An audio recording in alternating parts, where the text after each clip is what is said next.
Malam itu, ibu mertuaku berdiri di atas panggung pesta megahnya. Ia menunjuk ibu kandungku di depan ratusan tamu. "Lihat perempuan tua itu," katanya. "Dia hanya pembantu miskin yang bekerja mencuci piring di sini."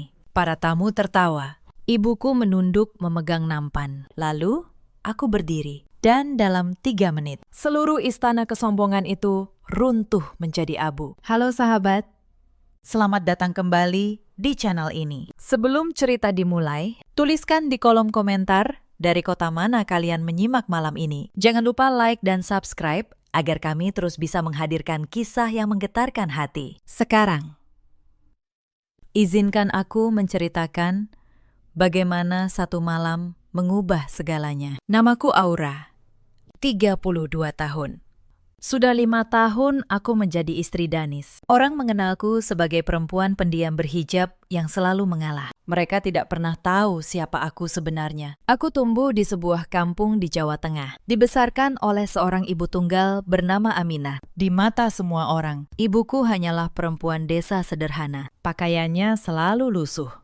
Tutur katanya selalu rendah. Itulah yang dipercaya keluarga suamiku sejak hari pertama. Padahal kebenaran jauh berbeda. Tapi ibuku selalu berpesan satu hal padaku. "Nak, biarkan orang menilai kita dari pakaian. Emas tidak akan kehilangan kilaunya hanya karena dilempar ke lumpur." Aku menikahi Danis karena cinta. Dulu ia tampak hangat dan tulus. Aku tidak melihat keserakahan yang tersembunyi di balik senyumnya. Aku juga tidak melihat racun yang menetes dari mulut ibunya. Bu Fitri tinggal di sebuah rumah mewah di kawasan Pondok Indah. Rumah dengan pilar-pilar tinggi dan lampu kristal yang berkilauan. Setiap kali aku berkunjung, ia memperlakukanku seperti tamu yang tak diundang. Tapi aku diam.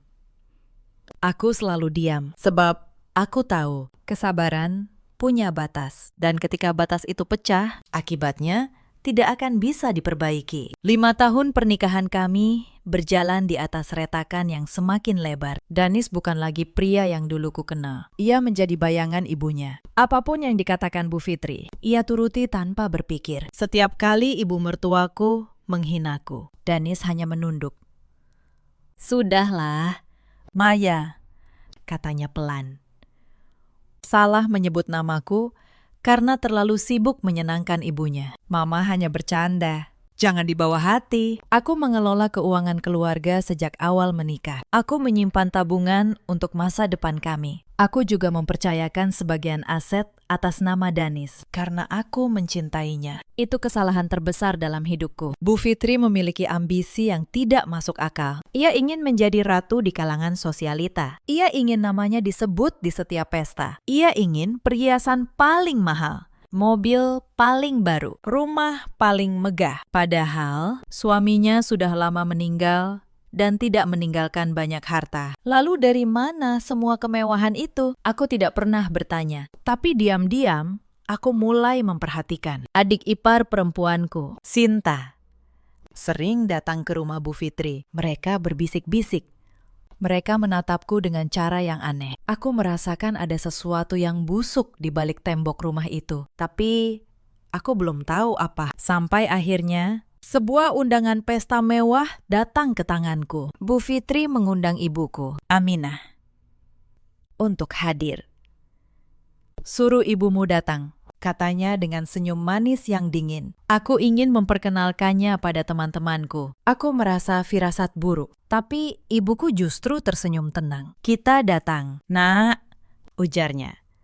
"Ibu ingin melihat sendiri sejauh mana keluarga suamimu memperlakukan orang yang mereka anggap rendah." Aku tidak tahu malam itu ibuku sudah menyiapkan sesuatu yang akan mengubah hidup kami semua. Sebenarnya, 2 minggu sebelum pesta itu, aku sudah mulai curiga. Suatu malam, aku menemukan secari kertas terjatuh dari saku jas Danis. Itu adalah kwitansi pembayaran bunga dengan angka yang membuat tanganku gemetar. Bunga sebesar 300 juta rupiah. Untuk sebuah pinjaman yang bahkan tidak pernah Danis ceritakan padaku. Aku tidak langsung menuduh, aku diam. lalu mulai mengamati. Aku menyalin diam-diam dokumen yang Danis simpan di laci terkunci. Aku merekam pembicaraan teleponnya yang selalu ia lakukan tengah malam di balkon. Sedikit demi sedikit, potongan teka-teki itu mulai membentuk gambaran yang mengerikan. Lalu aku menghubungi satu orang yang paling kupercaya di dunia ini, ibuku. Aku menceritakan semuanya. Dan untuk pertama kalinya, ibuku tidak terlihat terkejut, ia hanya tersenyum tenang. "Nak," ujarnya. "Ibu sudah lama tahu siapa Bu Fitri sebenarnya. Sekarang, biarkan ibu ajari kamu cara membalas tanpa mengotori tangan sendiri. Kita tidak akan berteriak, kita akan menunggu. Lalu menghancurkan mereka dengan kebenaran mereka sendiri." Malam itu, ibuku menjelaskan satu rahasia yang selama ini ia sembunyikan. Sebuah rahasia yang membuatku tersenyum untuk pertama kalinya dalam berbulan-bulan. Dan sejak malam itu, aku berhenti menjadi istri yang tertindas. Aku mulai menyiapkan setiap langkah dengan tenang, menunggu Bu Fitri menggali kuburannya sendiri. Malam pesta tiba. Udara di luar terasa dingin menusuk kulit. Tapi, di dalam rumah mewah, Bu Fitri, suasana justru panas oleh ratusan tamu. Lampu gantung kristal memancarkan cahaya ke seluruh ruangan. Meja-meja panjang penuh hidangan mahal. Para sosialita memakai perhiasan yang berkilau. Bu Fitri sengaja menggelar pesta ini untuk memamerkan kekayaannya. Sekaligus, seperti yang baru kusadari kemudian, untuk menjebak kami semua, aku berdiri di sudut ruangan, merapikan jilbabku. Di sampingku, Danis sibuk tersenyum menyapa para tamu. Ia tidak peduli sedikit pun pada perasaanku. Sementara ibuku, Aminah, berdiri jauh di sudut lain. Insiden pertama datang lebih cepat dari dugaanku. Begitu kami masuk, Bu Fitri tidak menyediakan kursi untuk ibuku. Tamu lain duduk nyaman. Ibuku dibiarkan berdiri. "Bu, biar saya ambilkan kursi untuk ibu saya," kataku. Bu Fitri menatapku dingin. "Tidak perlu. Dia terbiasa berdiri, kan? Orang kampung memang kuat berdiri lama." Aku menahan amarah. Ibuku menyentuh tanganku pelan. "Tidak apa-apa, Nak," bisiknya. "Biarkan saja."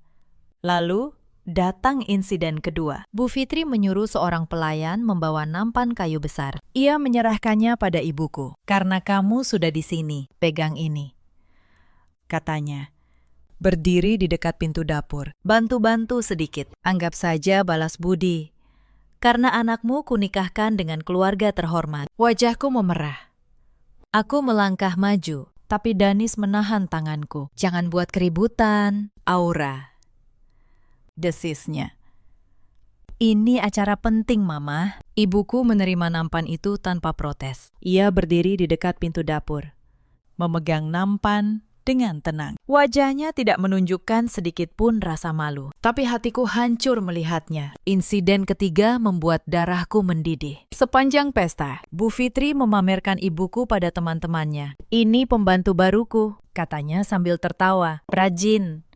Loh, mau disuruh apa saja? Teman-temannya tertawa. Mereka memandang ibuku seperti memandang barang. Aku berkali-kali mencoba mendekati ibuku untuk mengambil nampan itu. Tapi Danis selalu menarik tanganku kembali. Aku menatap suamiku, pria yang seharusnya melindungiku. Tapi ia hanya berdiri diam, menjadi pengecut di balik kekuasaan ibunya. Malam itu, aku tidak tahu. Ia menyembunyikan rahasia yang jauh lebih busuk. Kemudian, dentingan sendok pada gelas memecah keramaian. Semua mata tertuju ke panggung kecil di ujung ruangan. Bu Fitri berdiri di sana dengan gaun bertabur permata. Ia memegang mikrofon dengan gaya angkuh. Inilah insiden keempat. Insiden yang meruntuhkan kesabaranku sepenuhnya. "Selamat malam, semuanya," kata Bu Fitri lantang. "Terima kasih sudah hadir di pesta sederhana ini. Sebelum kita bersulang, izinkan aku memperkenalkan seseorang." Pandangannya berhenti di sudut tempat ibuku berdiri. Senyumnya berubah menjadi seringai. Ia menunjuk ibuku dengan jari telunjuknya. "Kalian lihat perempuan tua yang memegang nampan itu. Dialah pembantu miskin yang bekerja di rumah ini. Sekarang, Bu." Ia menatap ibuku. "Kenapa hanya diam? Cepat bawa nampan itu dan cuci semua piring kotor di dapur. Kami tidak membayarmu untuk bersantai di depan tamu penting. Ruangan dipenuhi tawa. Beberapa tamu menunjuk ibuku dengan pandangan merendahkan. Ibuku tetap tenang, tapi tangannya memegang tepi nampan sedikit lebih erat. Itulah saat batas kesabaranku pecah. Apa yang ibu lakukan? Suaraku bergetar menahan amarah. Dia ibuku, ibu kandungku. Bagaimana ibu bisa menghinanya di depan semua orang seperti ini? Keheningan menyergap ruangan. Para tamu mulai berbisik. Mereka baru menyadari perempuan tua yang disuruh mencuci piring itu adalah ibu kandung dari menantu Bu Fitri sendiri. Tapi Bu Fitri tidak merasa bersalah. Inilah insiden kelima. Ketika kekejamannya mencapai puncak, ia mendelik tajam. Diam kamu. Aura, jangan membuat malu keluarga ini. Kalau kamu tidak suka melihat ibumu bekerja, ikut saja ke dapur dan cuci piring bersamanya. Dari mana asal kalian berdua kalau bukan dari tempat yang susah? Sadar diri dan tahu di mana tempat kalian sebenarnya. Danis menarik lenganku. Diameter. Aura, bisiknya marah.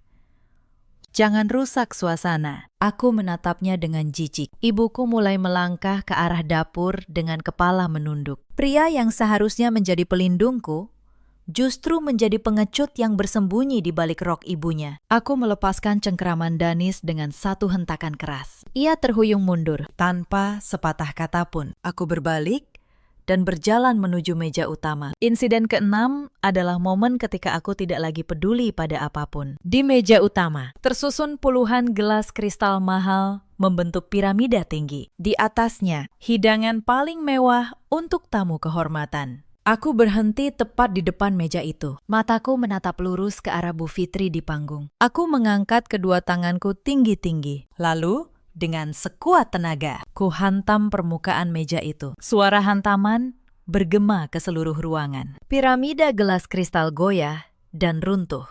Gelas-gelas jatuh menimpa piring hidangan, lalu pecah berhamburan di lantai pualam. Cairan minuman tumpah membasahi taplak mahal. Pecahan kaca beterbangan ke segala arah. Beberapa tamu mundur ketakutan. Musik dimatikan. Keheningan total menyergap ruangan. Semua mata menatap ke arahku. Wajah Bu Fitri memerah menahan amarah. Ia mencengkeram mikrofon hingga buku-buku jarinya memutih. Apa yang kamu lakukan? Kamu tahu berapa harga meja dan gelas itu? Kamu dan ibumu yang miskin tidak akan pernah bisa menggantinya seumur hidup. Aku menegakkan kepala. Kubalas tatapannya dengan sorot mata yang dingin. Harga diri ibuku jauh lebih mahal dari seluruh kesombongan yang ibu pamerkan malam ini. Ibu pikir kekayaan bisa membeli kehormatan. Sekarang, biarkan aku menunjukkan siapa yang sebenarnya pengemis di rumah ini. Danis berlari menghampiriku. Hentikan. Cepat minta maaf pada Mama sebelum semuanya makin buruk. Aku menepis tangannya. Kamu yang seharusnya malu, istri dan ibumu sendiri diinjak harga dirinya. Dan kamu hanya diam. Kamu bukan laki-laki. Kamu hanya boneka yang menjual martabat demi kenyamanan. Danis terdiam. Tidak berani membalas. Dari kejauhan, Sinta memperhatikan dengan wajah cemas. Ia takut rahasianya ikut terbongkar malam itu, tanpa memedulikan Danis. Aku melangkah menuju panggung. Bu Fitri mundur selangkah. Untuk pertama kalinya, ada kilat ketakutan di matanya. Aku menaiki panggung dan merebut mikrofon dari tangannya. Ia mencoba melawan, tapi tenagaku lebih kuat. Lalu datang insiden ketujuh. Pukulan pertama yang sesungguhnya. Aku merogoh saku, mengeluarkan sebuah perangkat penyimpan data kecil. Aku memberi isyarat pada petugas layar agar menyambungkannya ke layar besar di belakang panggung. Layar raksasa itu berkedip, lalu menyala terang. Gambar pertama muncul. Sebuah dokumen resmi dengan kop surat merah dan lambang tengkorak berantai. Tuan dan Nyonya, suaraku tenang, namun mengiris hati. Selamat datang di pesta kebohongan terbesar malam ini. Perhatikan baik-baik layar di belakangku. Semua kemewahan yang kalian nikmati. Makanan, minuman, perhiasan di leher wanita tua ini, hingga rumah megah ini, semuanya bukan miliknya. Semuanya adalah hasil pinjaman berbunga tinggi dari kelompok penagih utang paling kejam di kota ini. Mata Bu Fitri membelalak. Wajahnya yang tadi merah, kini berubah pucat pasi. Ia melangkah maju, mencoba merebut mikrofon. Bohong. Jangan dengarkan perempuan gila ini. Matikan layar itu. Tapi aku dengan mudah menghindar. Aku menekan tombol. Gambar di layar berganti. Kini terpampang puluhan halaman dokumen perjanjian utang. Di sana ada daftar panjang nama orang, lengkap dengan tanda tangan dan alamat. Halaman penjamin. Tahukah kalian? Lanjutku. Bahwa nama kalian semua ada di daftar penjamin utang ini. Buku tamu bersampul bludru yang kalian isi dengan senang hati di pintu masuk tadi. Itu bukan buku kenangan. Itu lembar persetujuan bahwa kalian bersedia menanggung seluruh utang Bu Fitri jika ia gagal melunasinya. Dan tenggat waktu pembayaran itu jatuh tepat malam ini juga. Kepanikan meledak. Seorang pria parubaya di barisan depan menunjuk layar dengan jari gemetar. Itu namaku. Itu tanda tanganku. Perempuan ini gila. Dia mau membunuh kita semua. Kepanikan menjalar seperti api. Para sosialita yang tadi anggun, kini saling dorong menuju layar, memastikan nama mereka tercantum. Ketika menemukannya, jeritan ketakutan dan umpatan memenuhi ruangan. Seorang nyonya sosialita berkalung emas tebal mendekatiku dengan langkah gemetar. Ia mencengkeram lenganku. Nona, tolong. Aku punya uang. Berapapun kamu mau, akan kubayar. Hapus saja namaku dari daftar itu. Aku tidak tahu apa-apa tentang utang ini. Sumpah. Aku melepaskan tangannya dengan tenang. Bu, aku tidak menulis nama Anda di daftar itu. Bu Fitri yang melakukannya. Saat Anda menikmati anggur mahalnya dan memuji-muji kekayaannya. Mungkin sekarang Anda mengerti. Harga sebuah pujian palsu bisa sangat mahal. Wanita itu terhuyung mundur. Wajahnya sepucat kertas. Satu persatu. Para tamu yang tadi tertawa menghina ibuku, kini menatapku dengan mata penuh ketakutan. Mereka baru paham. Perempuan berhijab yang mereka remehkan sepanjang malam, justru memegang nasib mereka semua di ujung jari. Bu Fitri terduduk di lantai panggung, memegang kepalanya. Air matanya menetes, merusak riasan mahalnya. Jangan salahkan aku hanya butuh sedikit waktu lagi untuk memutar uang itu. Tolong percaya padaku, teman-teman.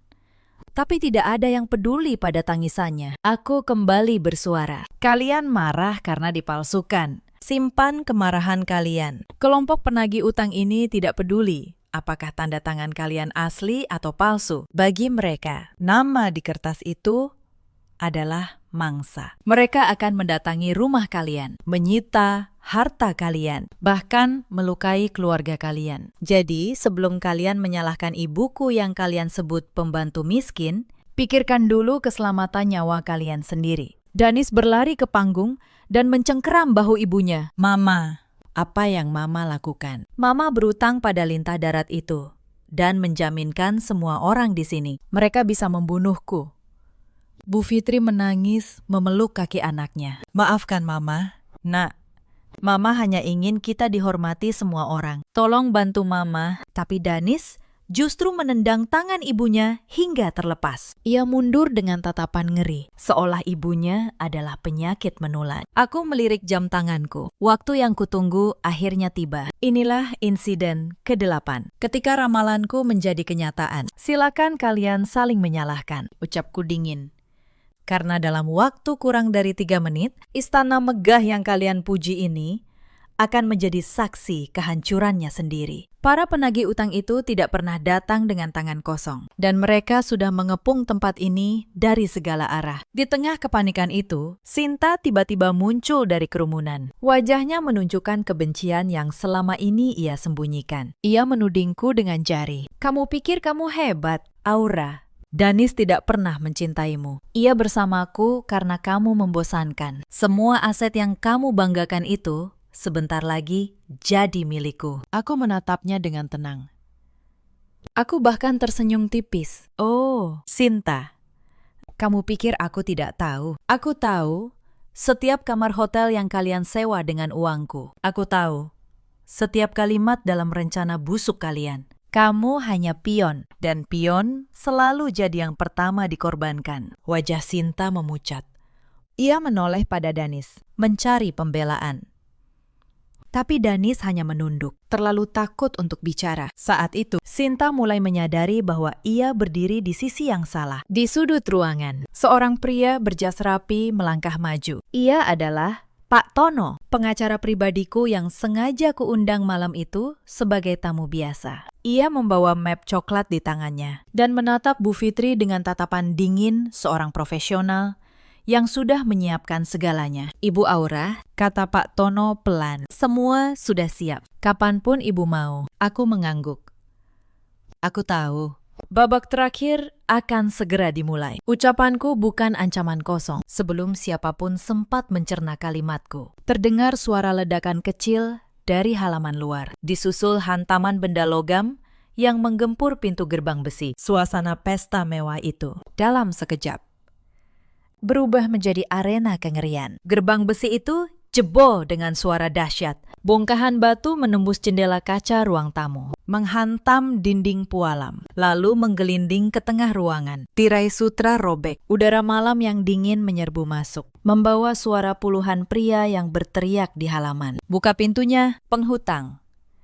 Atau kami ratakan rumah ini dengan tanah. Suara hantaman pada pintu kayu jati membuat seluruh tamu kehilangan akal. Pintu itu bergetar hebat. Pelarian besar-besaran pun terjadi. Ratusan tamu bergaun mewah berlari kacau menuju pintu belakang. Melewati lorong dapur, tempat ibuku tadi disuruh mencuci piring. Mereka berdesakan di lorong sempit, saling dorong, saling tarik, tanpa peduli siapa di sebelahnya. Tidak ada lagi senyum ramah. Yang ada hanya wajah pucat penuh kengerian. Beberapa wanita yang terjatuh bahkan terinjak-injak tanpa ada yang menolong. Di tengah kekacauan itu, Sinta ikut terjebak.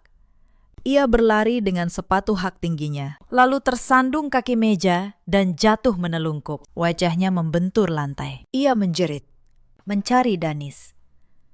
Danis, tolong aku. Jangan tinggalkan aku. Tapi Danis tidak menoleh. Pria pengecut itu justru merangkak bersembunyi di bawah meja panjang. Ia menyembunyikan kepala di antara lututnya sambil menangis seperti anak kecil. Celananya basah. Ia mengompol karena ketakutan. Saat itu, karakter aslinya benar-benar terbuka. Ia mengabaikan ibunya, mengkhianati istrinya, dan kini juga membuang wanita simpanannya. Bu Fitri masih terduduk di panggung. Rambutnya berantakan. Riasan mahalnya luntur oleh air mata. Ia mencoba meraih ujung pakaian tamu yang berlari, memohon perlindungan. Tapi setiap tangannya ditepis dengan kasar. Tidak ada yang sudi menyelamatkan perempuan yang telah menjebak mereka. Pintu utama akhirnya hancur berkeping-keping. Belasan pria bertubuh kekar berpakaian gelap melangkah masuk. Mereka membawa tongkat besi dan rantai. Sorot mata mereka liar, mencari mangsa utama yang telah menipu mereka berbulan-bulan. Beberapa dari mereka langsung menghancurkan guci antik dan merobek lukisan mahal. Rumah pameran kesombongan itu kini berubah menjadi medan perang. Tapi di tengah kekacauan itu, ada satu pemandangan yang sangat bertolak belakang. Di sudut ruang keluarga, aku duduk tenang di sebuah kursi kulit berlengan tunggal. Kakiku bersilang anggun. Tanganku memegang cangkir porselen berisi teh hangat. Di sofa sebelahku, ibuku, Aminah, duduk bersandar nyaman, mengamati kekacauan itu dengan pandangan datar. Kami berdua seperti sedang menonton sebuah pertunjukan teater. Sama sekali tidak terpengaruh oleh kebisingan dan ancaman di depan mata. Aura, apakah tehmu kurang manis? Tanya ibuku tiba-tiba dengan nada ringan. Ibu bisa menambahkan gula jika kau mau. Aku menyesap tehku perlahan. Tidak. Bu, rasanya sudah pas. Sama persis seperti malam ini. Kepahitan yang harus mereka telan terasa jauh lebih memuaskan daripada manis apapun di dunia. Pemimpin kelompok penagih utang melangkah masuk paling belakang. Tubuhnya tinggi dan besar, dengan bekas luka sayatan di pipi kiri. Ia berjalan mendekati Bu Fitri yang bersujud di lantai. Ia mengangkat tongkat besinya tinggi-tinggi. Bu Fitri memejamkan mata, menjerit memanggil nama Tuhan yang tak pernah ia ingat saat bergelimang harta. Tapi, sesuatu yang aneh terjadi. Tongkat besi itu tidak pernah turun. Pemimpin bertubuh raksasa itu membeku. Matanya yang tajam tidak lagi menatap Bu Fitri. Pandangannya tertuju lurus ke sudut ruangan, tempat ibuku duduk dengan tenang. Seluruh anak buahnya ikut terdiam, mengikuti arah pandangan pemimpin mereka. Wajah beringas mereka berubah menjadi penuh kebingungan, lalu ketakutan. Bu Fitri yang mengira ajalnya tiba, perlahan membuka mata. Ia melihat sang pemimpin melangkah menjauh darinya, melewati pecahan kaca tanpa peduli. Pria raksasa yang ditakuti seluruh kota itu berjalan ke arah ibuku, bukan dengan langkah pemburu yang mengejar mangsa, melainkan dengan langkah seorang bawahan yang menghadap atasannya. Ia berhenti 3 meter di depan ibuku, lalu tanpa diduga siapapun, ia meletakkan tongkat besinya di lantai. Ia membungkukkan tubuhnya sangat rendah, hingga kepalanya hampir menyentuh lutut. Seluruh anak buahnya serentak mengikuti, membungkuk hormat kepada perempuan yang tadi dihina sebagai pembantu miskin. Mohon ampun sebesar-besarnya, Nyonya Aminah, ucap sang pemimpin dengan suara bergetar penuh hormat. Saya tidak menyadari Anda ada di sini. Jika saya tahu sejak awal, saya tidak akan pernah masuk dengan cara seperti ini. Para tamu yang bersembunyi hanya bisa melongo. Bu Fitri dan Danis membeku, seolah waktu berhenti berputar. Suasana di ruangan menjadi sangat ganjil. Teriakan histeris para tamu perlahan mereda, digantikan kesunyian yang mencekam. Mereka menyaksikan pemandangan yang sama sekali tidak masuk akal. Pemimpin kelompok penagih utang paling ditakuti di kota itu kini berlutut hormat di hadapan perempuan yang baru saja dihina sebagai pembantu. Bu Fitri menatap pemandangan itu dengan mulut ternganga. Otaknya tidak sanggup memproses apa yang ia lihat. Perempuan kampung yang ia suruh mencuci piring ternyata adalah sosok yang bahkan ditakuti oleh para penjahat. Dunia yang ia bangun di atas kebohongan mulai retak di depan matanya. Ibuku menyesap teh untuk terakhir kali, lalu meletakkan cangkirnya dengan tenang. Berdirilah, Bara, ujarnya dengan suara tenang namun berwibawa. Aku tidak menyalahkanmu karena menjalankan tugas. Tapi caramu masuk rumah orang tanpa permisi masih saja tidak berubah sejak terakhir kita bertemu di lahan utara. Bos Bara langsung menegakkan tubuhnya, dan terbongkarlah sebuah kebenaran besar yang selama ini disembunyikan rapat-rapat oleh ibuku. Ibuku, Aminah, bukanlah perempuan kampung biasa. Ia adalah pemilik dari lahan luas tempat kantor kelompok penagih utang itu berdiri. Lebih dari itu, bertahun-tahun lalu, ibuku adalah orang yang menyelamatkan nyawa Bos Bara ketika ia berada di titik terendah hidupnya. Hampir kehilangan segalanya karena dikhianati anak buahnya sendiri. Seluruh aset, kantor, hingga izin operasional kelompok itu berada di bawah kendali yayasan rahasia milik keluargaku, tanpa perlindungan ibuku. Kelompok Bos Bara sudah lama bubar dan masuk penjara. Nyonya, kata Bos Bara sambil menunjuk Bu Fitri. Perempuan tua itu menipu kami berbulan-bulan. Ia memasukkan banyak dokumen, memakai nama banyak orang untuk mengambil uang. Kami hanya datang mengambil hak kami, sesuai perintah dari kantor pusat. Ibuku mengangguk pelan. Ia bangkit dari duduknya. Aku segera berdiri di sampingnya. Ibuku berjalan mendekati Bu Fitri yang menatapnya dengan pandangan kosong penuh ketidakpercayaan. Fitri, ujar ibuku tenang, tapi setiap katanya menusuk hati. Kamu memanggilku pembantu miskin dan menyuruhku mencuci piring di depan semua temanmu. Kamu pikir dengan perhiasan pinjaman ini, kamu menjadi lebih mulia dariku? Kamu bahkan tidak tahu.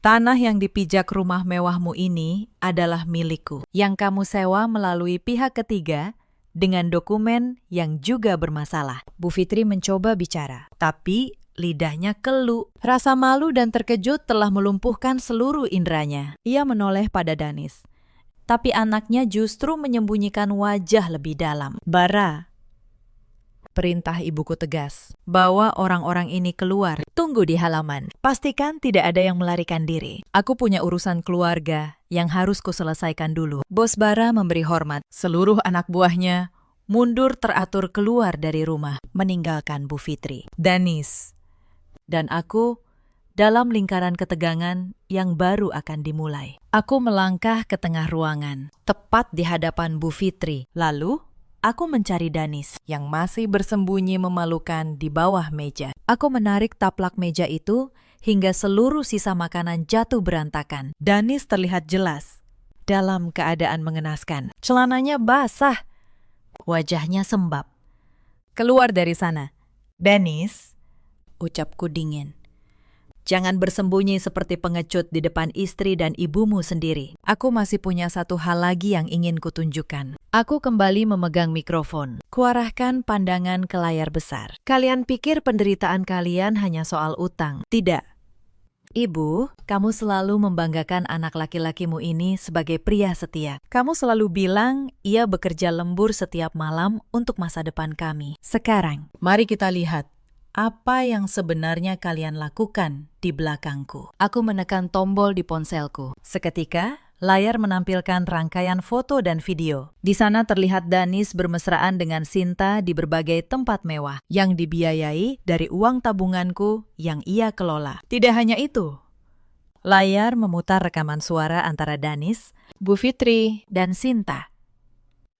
Dalam rekaman itu, terdengar jelas rencana busuk mereka. Mereka berencana memfitnah ibuku sebagai pencuri barang berharga di pesta ini, agar bisa memaksaku menyerahkan seluruh aset atas nama ibuku. Uang itu akan mereka pakai menutupi utang Bu Fitri dan membiayai pernikahan rahasia Danis dengan Sinta. Jadi inilah alasan kalian begitu bersemangat mengundang ibuku. Ucapku menahan emosi. Kalian ingin memfitnah seorang wanita tua tak berdosa demi menutupi ketamakan kalian sendiri. Para tamu yang masih tersisa serentak mengeluarkan cemoohan. Mereka yang tadi memuja Bu Fitri kini berbalik jijik. Citra keluarga terhormat itu hancur lebur. Tidak mungkin diperbaiki lagi. Danis jatuh berlutut, mencoba meraih ujung pakaianku. Aura, dengarkan aku.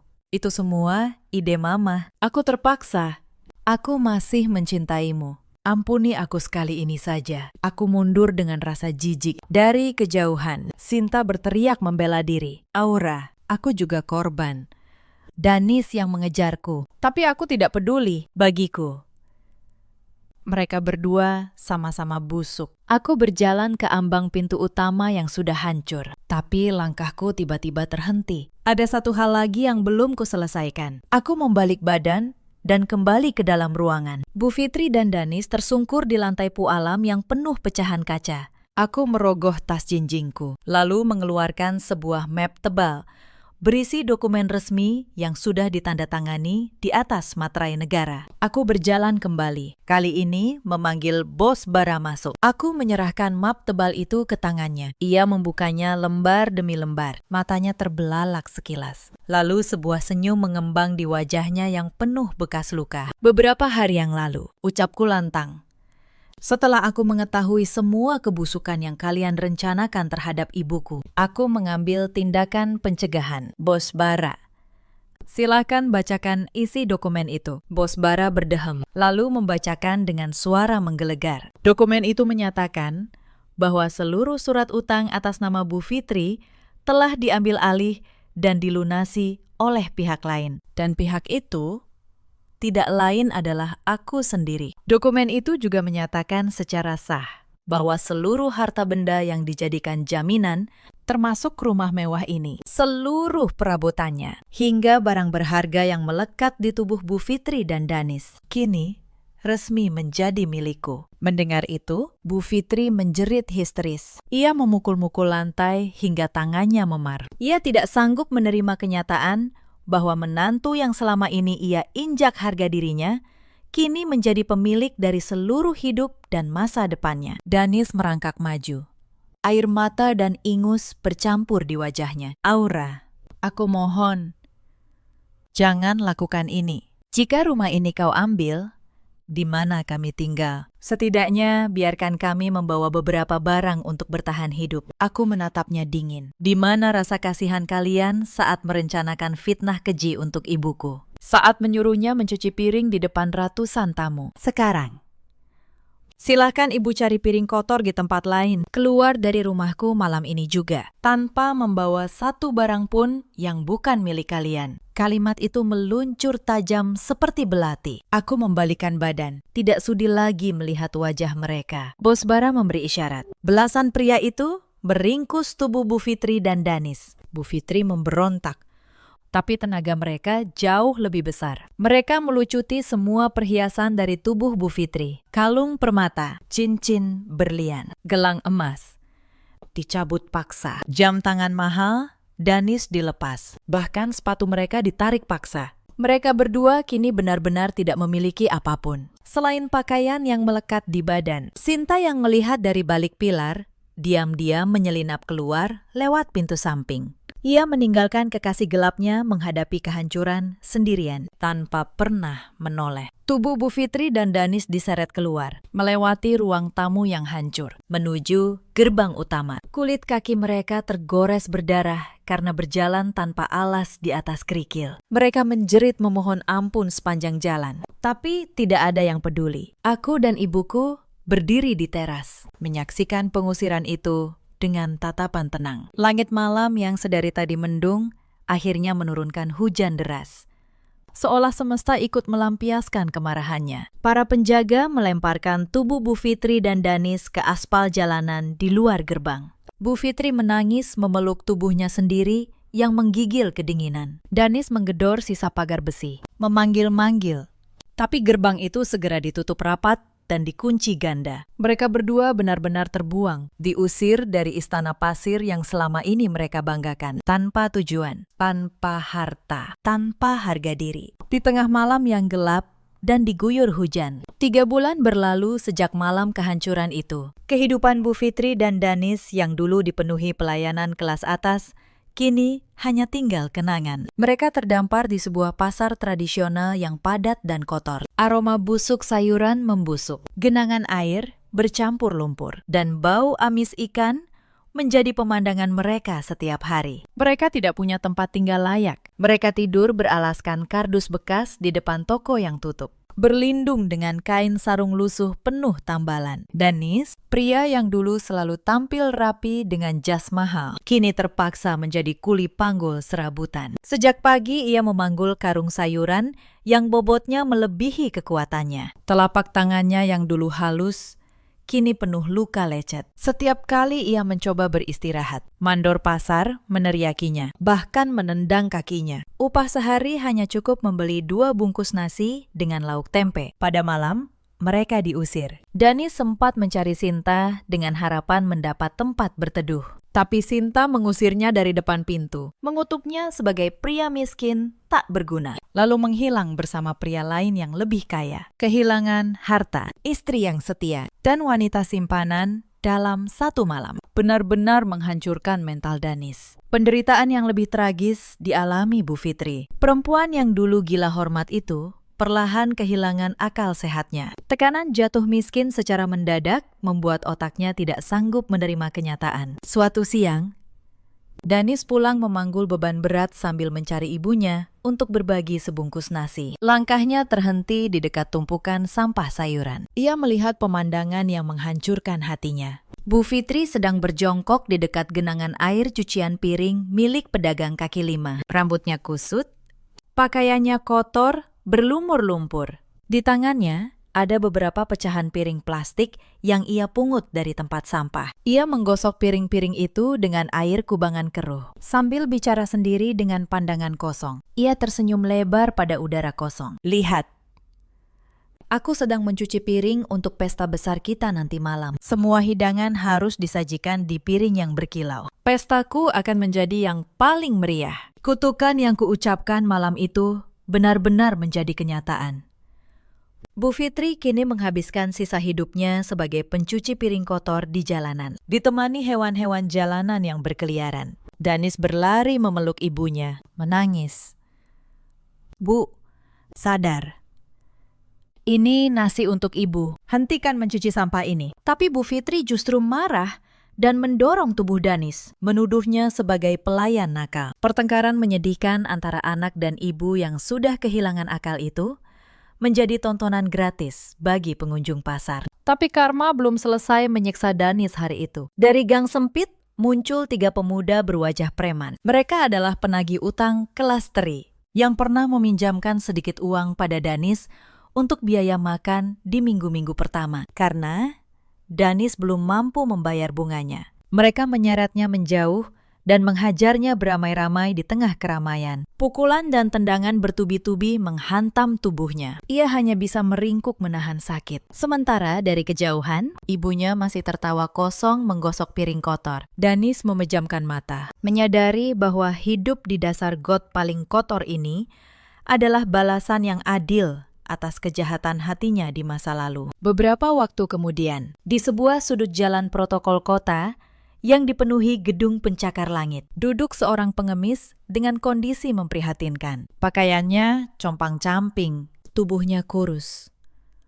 Laki-laki itu adalah Danis. Ia tidak lagi punya tenaga untuk menjadi kuli. Mengemis menjadi satu-satunya cara bertahan hidup. Luka memar bekas pukulan masih membekas di wajahnya, membuat sebelah matanya bengkak. Siang itu, sebuah acara amal tingkat tinggi sedang berlangsung di gedung penginapan megah di dekatnya. Acara itu dihadiri pengusaha besar untuk menggalang dana sosial. Danis hanya duduk menadahkan tangan, berharap ada koin jatuh ke telapaknya. Tiba-tiba, suara sirine pengawal terdengar membelah kemacetan. Sebuah mobil mewah berdesain klasik melaju tenang memasuki pekarangan gedung. Mobil itu berhenti di lobi utama.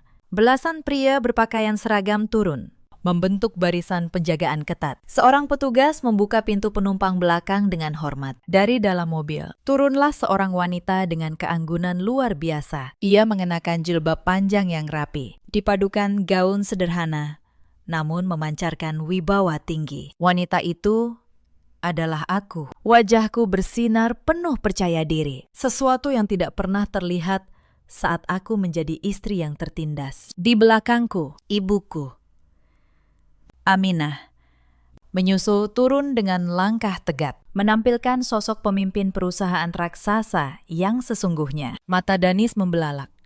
Ia tidak percaya pada pemandangan di depannya. Mantan istri yang dulu ia abaikan, kini berdiri seperti seorang ratu, dikelilingi pengawal. Disambut langsung oleh pengelola gedung, didorong rasa lapar dan keputusasaan. Danis memaksakan diri bangkit. Ia berlari tertatih menembus kerumunan. Aura, tolong aku, ini aku, suamimu. Dua pengawal langsung mencegahnya, mengira ia orang gila. Mereka mencengkeram lengannya kuat. Danis meronta, terus meneriakkan namaku. Keributan kecil itu menarik perhatianku. Aku menoleh, dan mataku bertemu sosok Danis yang sangat mengenaskan. Tidak ada lagi sisa ketampanan atau kesombongan. Yang tersisa hanya keputusasaan dan penyesalan yang terlambat. Ibuku hanya tersenyum tipis, membiarkan aku mengambil kendali. Aku memberi isyarat pada pengawal agar tidak memukulnya, hanya menahannya. Lalu aku berjalan tenang menghampiri pria yang telah menghancurkan masa laluku. Aura, tolong aku sekali ini saja. Tangis Danis di kakiku. Aku kelaparan. Sinta meninggalkanku. Ibuku sudah kehilangan akal. Berikan aku sedikit uang, atau biarkan aku bekerja sebagai pesuruhmu. Aku berjanji menebus semua kesalahanku. Aku menatap lurus ke matanya. Aku tidak merasa marah, tidak juga benci. Tapi aku juga sama sekali tidak merasa kasihan. Hatiku sudah sedingin es untuk pria pengkhianat ini. Kamu bilang ingin menebus kesalahan. Ucapku tenang. Kesalahanmu bukan padaku. Danis, kesalahanmu adalah pada dirimu sendiri. Karena menyia-nyiakan kepercayaan demi keserakahan. Kamu menabur angin, maka kamu menuai badai itu sendirian. Aku sudah lama memaafkanmu. Tapi memaafkan bukan berarti membebaskanmu dari hukum karma yang harus kamu jalani. Semesta sedang mendidik muridnya yang paling keras, dan aku tidak punya hak menghentikan pelajaran itu. Setelah mengucapkan kalimat itu, aku merogoh saku. Aku mengeluarkan sekeping koin logam 100 rupiah yang kebetulan kutemukan di meja riasku pagi tadi. Aku memegangnya dengan 2 jari, lalu dengan gerakan yang sangat merendahkan, kulemparkan koin itu tepat ke arah dahi Danis. Koin itu membentur dahinya, lalu jatuh menggelinding masuk ke parit. Danis terdiam, menatap koin itu dengan tatapan kosong. Lemparan koin 100 rupiah itu adalah tamparan paling menyakitkan yang pernah ia terima. Sebuah penegasan bahwa harga dirinya kini lebih rendah dari nominal koin terkecil sekalipun. Tanpa menoleh lagi, aku membalik badan dan melangkah anggun memasuki gedung. Diiringi ibuku dan para pengawal. Aku meninggalkan Danis yang meraung memeluk tiang lampu jalan, meratapi nasibnya sendiri. Beberapa minggu kemudian, sebuah berita menggemparkan tersiar di layar televisi. Sebuah warung makan pinggir jalan. Layar itu menampilkan dua sosok yang familiar. Seorang wanita parubaya dan seorang pria muda digiring paksa oleh petugas penegak hukum. Mereka mengenakan seragam tahanan. Tangan mereka diborgol. Mereka adalah Bu Fitri dan Danis. Penyiar membacakan keterangan resmi. Pihak berwajib akhirnya berhasil menangkap dua pelaku penipuan dan pemalsuan dokumen yang merugikan puluhan korban. Penangkapan bermula dari laporan massal para tamu undangan pesta beberapa bulan lalu. Teman-teman arisan Bu Fitri yang merasa dijebak akhirnya bersatu menyewa pengacara hebat. Berbekal bukti kuat, termasuk dokumen buku tamu yang tanda tangannya dipalsukan. Polisi tidak butuh waktu lama menangkap mereka. Di dalam penjara, karma terus bekerja. Bu Fitri yang akalnya sudah setengah terganggu, dimasukkan ke sel yang dihuni narapidana berat. Seorang narapidana senior bertubuh besar tidak menyukai sisa kesombongan Bu Fitri. Suatu pagi, ia melempar sikat kasar dan cairan pembersih ke wajah Bu Fitri. "Jangan hanya menangis," bentaknya.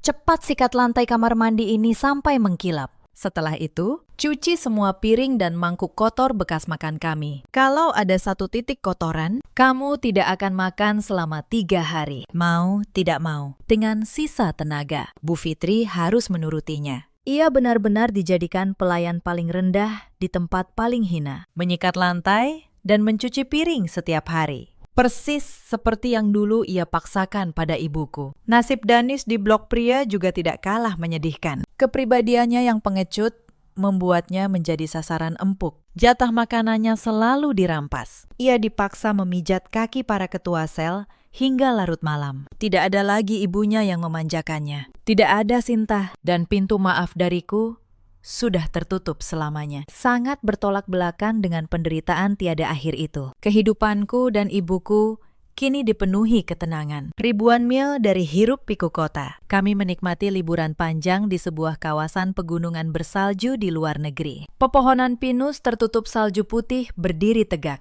Tidak ada lagi suara makian, hinaan, atau ancaman. Aku duduk bersandar nyaman di kursi berlapis bulu domba. Di seberangku, ibuku duduk dengan mantel tebal yang elegan, menatapku penuh kasih sayang dan kebanggaan. Kami berhasil melewati ujian kesabaran paling berat dengan terhormat, membuktikan bahwa emas murni tidak akan pernah kehilangan kilaunya, meski dilempar ke lumpur paling kotor sekalipun. "Bu," tanyaku sambil mengangkat gelas berisi sari buah hangat. "Apakah perjalanan ini menyenangkan untuk ibu?" Ibuku tersenyum penuh kebijaksanaan. Ia mengangkat gelasnya, menyentuhkannya pelan ke gelasku, hingga terdengar dentingan kaca yang merdu. "Perjalanan ini sangat sempurna, anakku," ujarnya.